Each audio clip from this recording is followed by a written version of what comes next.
Hello friends, இன்றைக்கு இந்த வீடியோவில் நகைக்கடனானது 5 சவரன் வரை தள்ளுபடி செய்யப்படும் அப்படின்னு சொல்லிட்டு மிக முக்கியமான அறிவிப்பை வெளியிட்டிருக்காங்க.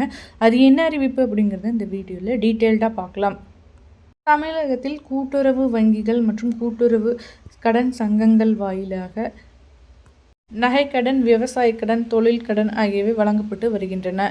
இதனால் குறைந்த வட்டியில் வழங்கப்படுவதனால் மக்கள் நகைக்கடனையும் பெரிதளவில் வாங்கி கொண்டு இருக்கின்றனர். கடந்த 2021ஆம் ஆண்டு பார்த்திங்கன்னா நகைக்கடன் வாங்கியவர்களுக்கு 5 சவரன் வரை தள்ளுபடியானது அறிவிக்கப்பட்டது.